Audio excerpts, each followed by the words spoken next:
Well, I those numbers are just amazing. Number one, and it's hard to trust poll numbers because I don't know where they're coming from. But I just know one thing: the other night in his own state, the people in Florida literally said, "Down with sanctimonious, up with dump." So they showed no love for him. So, but luckily, what I do have with me today is I have someone that's going to go change the direction of the show, talk about something that other than what Jay Wright's talking about. And remember, if you want to engage him, or you want to call and talk with him, the number is 843-308-9564 is the number. 843-308-9564 is the number to talk with Jay Wright or the Professor Damon Fordham. He's live in the studio with me. Professor Damon Fordham, thank you, sir, for being live in the studio with Jay Wright. It is a pleasure. I see you're live on Facebook. I never do that because I look too good. So I look too bad. so thank you for being here with me this morning. Certainly. And if you don't know, the professor and I, we are both products of the Wando High School, and luckily we even go back as far as Troop 107. That's right. 1, 2, 3, 4, 5, Troop 107, don't take no job. 6, 7, 8, 9, 10, back it up and let's do it again. He still remembers. That's right. That's right. He still remembers. That's right. That was in the Mount Pleasant Parade. That's right. That's how we used to do it back in the day. 83 Wando High School, 87 University of South Carolina.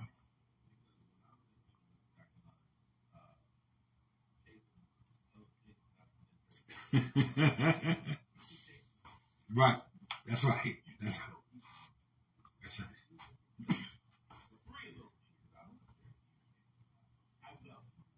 That's right.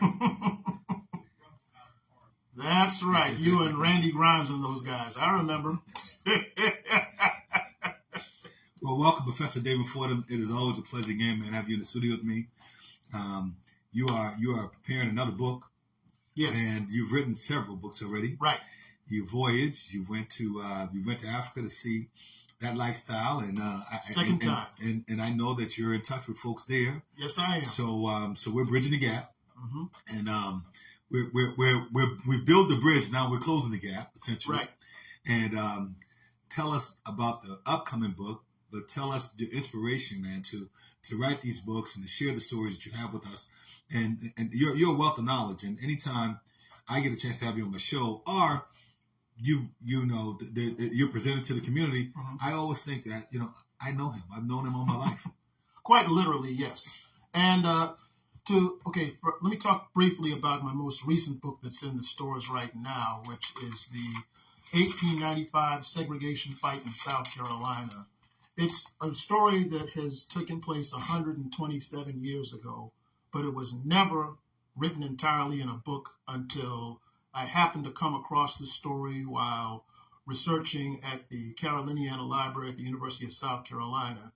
To make a long story short, back when Senator Benjamin Ryan Tillman had the state legislature to make segregation laws in the state of South Carolina and disfranchise black people for the right to vote, 6 brave black leaders, Robert Smalls, the courageous ex-slave who sneaked himself and his family aboard the Confederate ship the Planter to sail them into freedom, William J. Whipper, a black lawyer on Broad Street, Thomas Miller, the founding president of our Black University, South Carolina State, 2 black lawyers from Beaufort, South Carolina, James William and Isaiah Reed, and Robert Anderson, a black teacher from Georgetown. These 6 brave men risked their lives and went to the State House from September to December of 1895, arguing eloquently and vociferously against this segregation constitution. They lost in the legislature 116-7, but that loss basically would lay the foundation for the civil rights movement to come to South Carolina to undo those laws. So in the short term, they lost the battle, but in the long term, they won the war. Now, for years, the Daughters of the Confederacy under Mildred Rutherford has hidden a lot of these stories about the progress black people made during the Reconstruction era in favor of pro-Confederate history. You had the Mary Sims Oliphant books in South Carolina from 1917 to 1984 that said that these men were ignorant, they were brutes, they were basically a blight on the state, and that Tillman had to sweep them out in order to reform the state. But you see, people like that know that the average person knows primarily what they are told, and it's a relative few that would do the research to go beyond that. So I did the research, and I put the book out and it's been out since July of 2022, because you see, this is a time where we are lacking in great leadership of eloquence, of direction in our country. And I think that a book like this that shows people who are dealing with some of the same issues we deal with today, with eloquence and articulation and vision, that this would inspire young people to take up that fight and take it on a more positive level. For as the book of Proverbs teaches us, where there is no vision, the people perish. Now, go ahead. No, I go right ahead, sir. I greatly appreciate this, because it's information that simply we don't get all the time, and that's why it's so valuable. So go right ahead, sir. So now, in regard to Africa, the summer of 2022, I was in Senegal and Gambia with Professor Donald West of Trident Technical College, as well as a good friend of mine, Joy Dada, who teaches at the Philip Simmons High School up around in Berkeley County. They invited me to go to West Africa with about a dozen or so people. And, it's one thing if you read about how in Africa they have advanced cities as well as what we often see on television.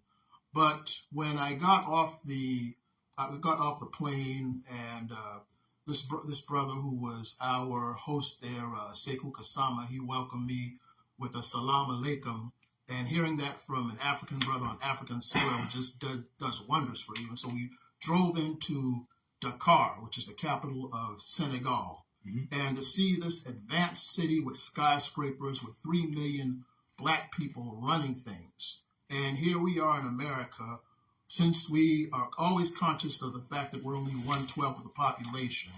It's a shock to our system when we go there and we see Black people running their own country, their own city, their own continent in that fashion. It gives your self-esteem such a psychological boost that when I spoke to the students at the University of Gambia, I told them that when I came back to America, I would tell the truth about Africa, and I've been doing a lot of that ever since. Now, earlier, your cousin Emma mentioned the young gentleman out of Ethiopia who did the inventions and had the patent, right?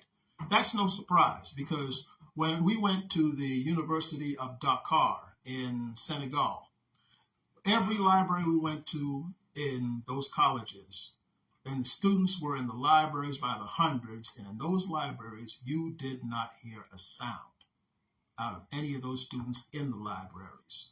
This is what we are dealing with over there.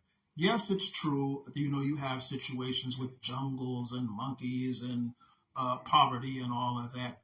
That stuff is real. But at the same time, you see, most Americans tend to think in terms of absolutes, and they don't understand that two things can be true at the same time. Yes, you can have the situation with political instability and hunger and poverty and less than ideal conditions, but at the same time, you can have advanced cities, outstanding scholarship among the students, people who walk around with their heads up, with high self-esteem, knowing that they're the majority in their country and that they have the capability of running things. And that's the kind of thing that I want to bring back to my people here in America in talking about all this.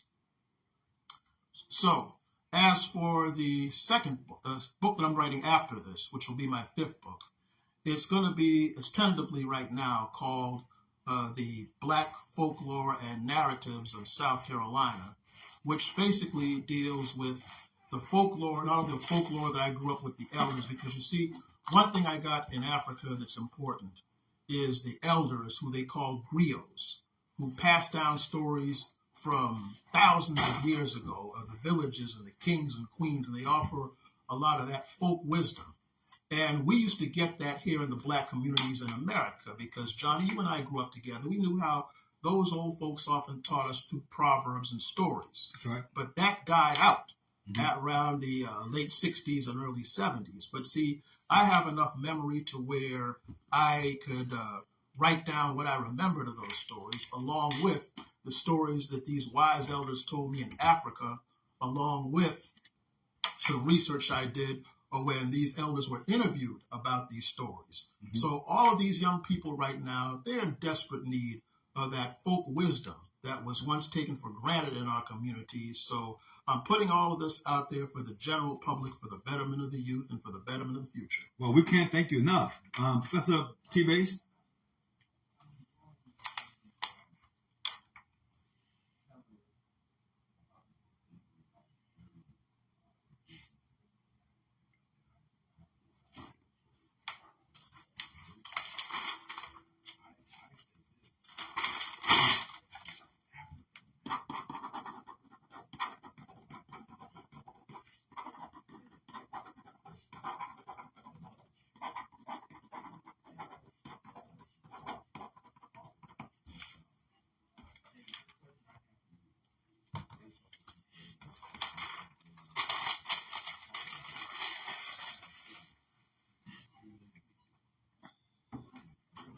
Mm-hmm.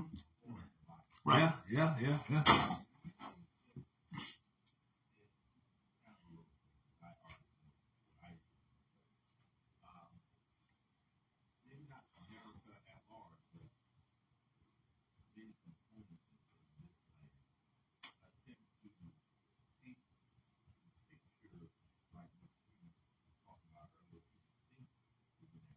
Mm-hmm.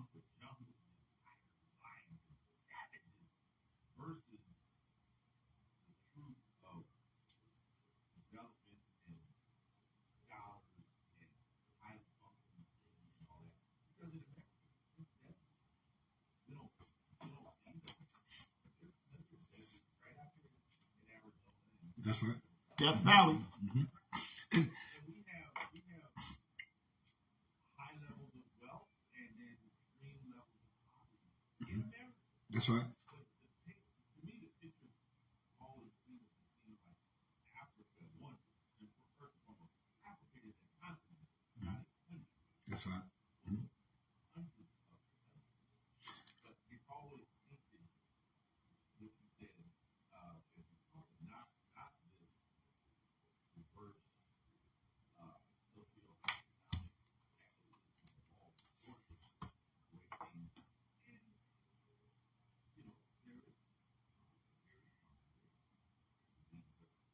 there is it's the 80-20, like Mm-hmm.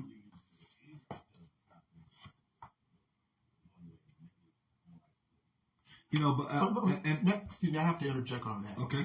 Now, you mentioned, quote, jungle and quote unquote savages. Let me tell you this, okay? The people in the jungles and in the rural areas of West Africa, if you follow my page on social media, there's pictures of us with the kings and the chiefs and the queens and the humble village people. Those people rolled out their equivalent to the red carpet. They showed us nothing but love. I've had relationships with those people via WhatsApp and various international connections to this very day. I saw love out there. I saw intelligence out there. At the University of Gambia, okay, I told the students out there, never let anyone tell you that you are uncivilized, because the way that from the high government officials and the scholars over there have treated us down to the most humble people in the villages, you have shown us more civilization in your pinky fingers than many of us in America have in our whole bodies. And that's the truth that I want to bring over here. That deserves a bell. That definitely deserves a bell.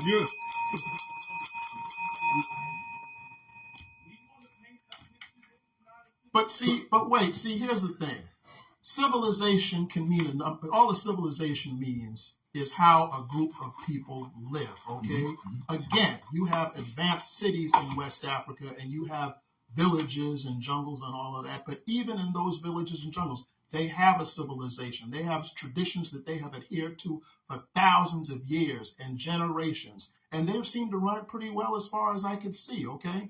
Those people there remind me of the elders that I grew up in the old village. And you know, one thing I like to chime in and add to that is that I think, as you alluded to, Professor T. Base, and of course Professor David Fordham, you said what's actual and factual. We can all blame that on the FCC. Federal Communications System decides what we see, right? So if they want to show us bad, then that's what they're going to show us. If they want us to perceive that something is bad and it's not good, then we'll get that. Typically, they don't show what I always call the FCC a terrorist organization, because they can fill us up with stuff, man, that may or may not be good for us. And I think ultimately what happens in the case of Africa, I think that's what happens. Okay, let me say this to that, all right? I was at Janie Moore Elementary in 1970 and 71 for 1 year before I started going to the desegregated Mount Pleasant Academy. Mm-hmm. And one of the things that I'll never forget, they had a mural there with a boy with a book on Aladdin's carpet going over Mexico, China, Africa, etc., and so forth. And the caption stayed with me for the rest of my life: "Let books take you to new worlds." You can't just depend on what the television shows you, okay? Absolutely. You got to go to I always tell people I learn more in the library than I did in the classroom. So the information is there. You just have to simply be directed on where to go to get it. And the best place to get that kind of information is not always television, but not always the internet, but in the library. Mm-hmm. That's valuable. That's valuable because, again, like you said, when we talk solutions, that's a solution. Exactly. So exactly. The solution, we can hold on to the problem all day long. And the problem might be what we visualize and what they show us. That's the problem. But the solution is where you can really find the information. Exactly, because most people, as I said earlier, know what they are told. But you can go beyond what they're told by making that journey to these free libraries and expand your mind. Because let me tell you, if my mind did not go to Africa and those books when I was a young boy, I wouldn't have taken my body to Africa as a grown man. Mm. Yeah, well, that's absolutely. So, exactly. Mm-hmm. There you go. That's right. That's right. That's right. Yeah, yeah. That's right.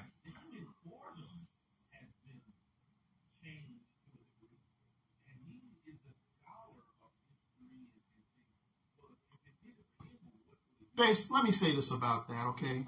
I know good and well that not everybody is going to be able to go to Africa in their lifetime. And quite frankly, even Marcus Garvey, the man who encouraged a lot of us to do that in the first place, admitted that that's just simply not for everybody. But at least you can go to a library and learn and read to talk to people who were really there before. Those of us who have had that privilege have the duty to come here and educate people about what it's really all about, because the bond I have with a lot of Africans today, I keep in touch with them online and through WhatsApp and all that. These people are now my extended family, okay? Mm-hmm. And so this is what we need to build more of through these type of media in order to make these connections a reality. Yeah, well, we have to cross the border. We got to get over what we see and what we think is here, and get an opportunity to be a part of something bigger than even us. And so I think, your wealth of experience. Now let's talk about the new book. When is it coming out? What should we expect? Okay. Well, right now, my current book, The 1895 Segregation Fight in South Carolina, is available throughout the various bookstores of South Carolina as well as online. Mm-hmm. And the next one, I'm working on finishing that next month regarding the Black folklore and narratives of South Carolina. But what I hope that the one that I just described before, the 1895 one, does, it gets young people to understand that there's more to our history than people who suffered until Martin Luther King and Malcolm X came along. They stood up and tried to do something from day one, okay?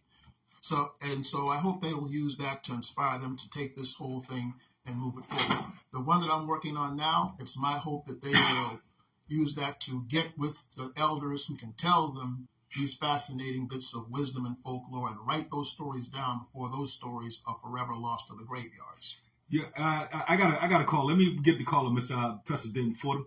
Good morning, caller. Welcome to WJNI 106.3. You're on the Jay Wright Show. In the studio live with me is Professor Damon Fordham. Good morning, Cousin Al. How are you this morning?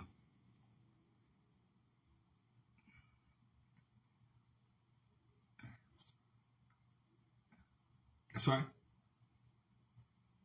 Okay.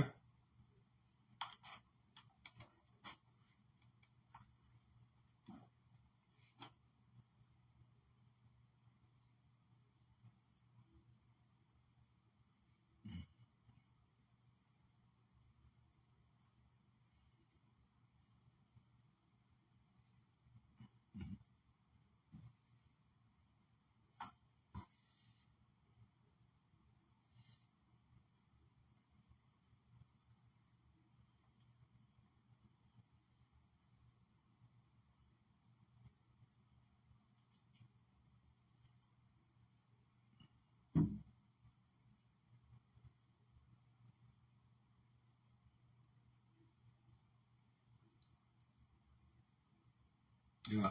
Yeah. Right.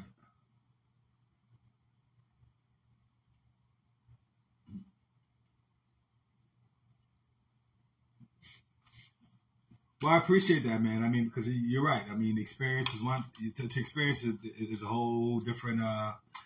It puts you in a different perspective. I know that to be so. But I appreciate it. I thank you, man, for calling in.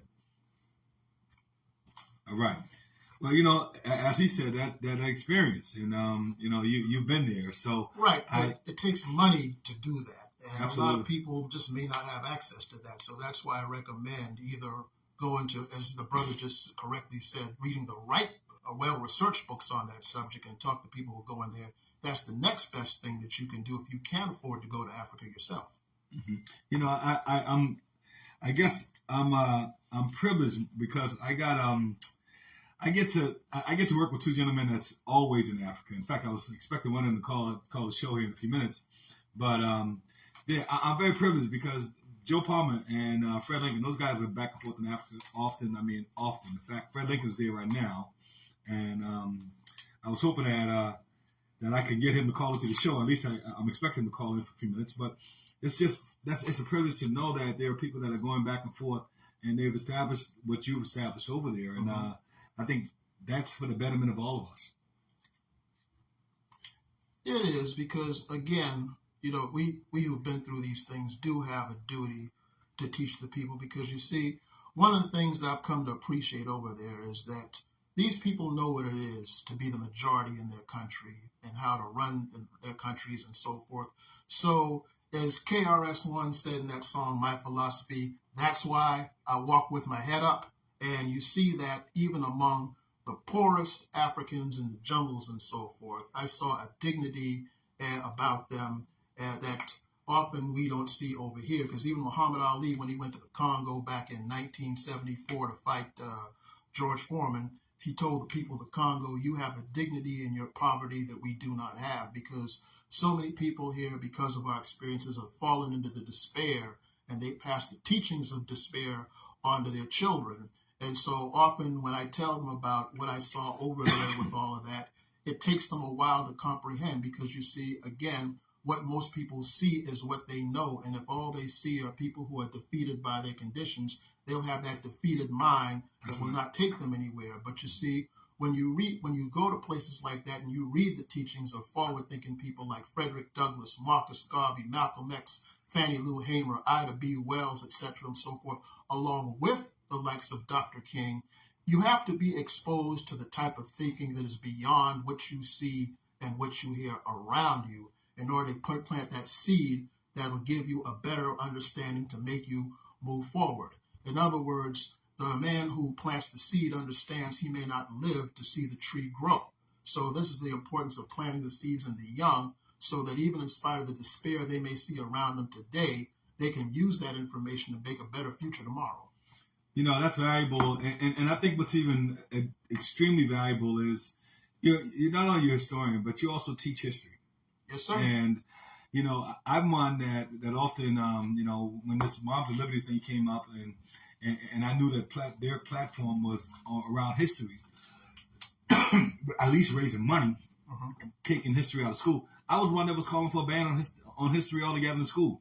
Now, I know you and others will probably say, Jay Wright, you are all the way off on that one. But what I ultimately was thinking was, if they were if they're campaigning and they're raising money on banning history from school, then how do we kill their platform? That was my thought, right? And I know yourself and others that are historians will probably never agree with that. Nope. But one thing I ultimately said as well is that that history can still be taught. We can teach it in our communities. We can teach it in our churches. We can teach it, in our families. Because, like I said again, in the whole story around Juneteenth, 95% of Black America didn't know nothing about Juneteenth until 2 years ago.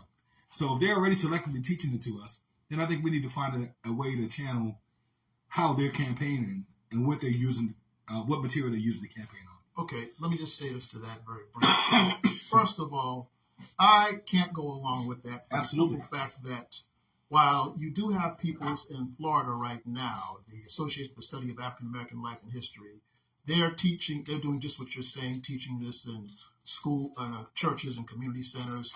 Most of the children of today do not have parents that know this kind of information to teach them, and you cannot lead where you do not go, and you cannot teach what you do not know. Right. And plus, you have all this misinformation with false scholars on YouTube that are misleading our youth into thinking that slavery didn't exist and that we didn't come from Africa, and all this ignorance that they are using as weapons of mass distraction.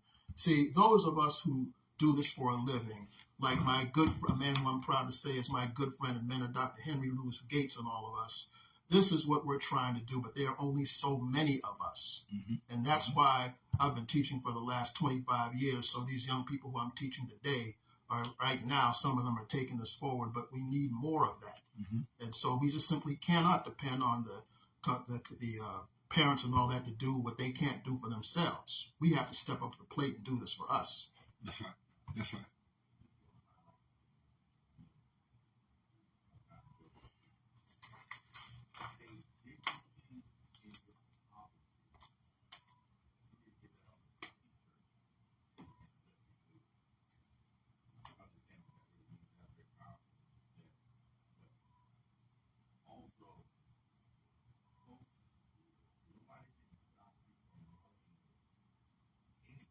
That's right. That's right. Absolutely right. Absolutely. Yeah. That's right. That's right. Professor T-Base, I appreciate you chiming in. Thank y'all. Thank y'all for being a part of this amazing show always. Dorothy's Home for Funerals. F. Brisbane Mortuary Transport, veteran-owned business. Johnson & Hall Funeral Home. Hannibal's Kitchen. Family Seafood Market. They're open today from 12 to 6. Stop by. Check Masters. CM Transportation LLC. J. Wright and Friends, $ J. Wright Show on the Cash App. Tree of Life Ministry. ILA 1422. They are the sponsors. They're the ones that make this show run every Sunday. Thank you all again. Stay in peace. Until next week. And thank you for having me, and hoping this has affected somebody in a positive way. There you go. There you go.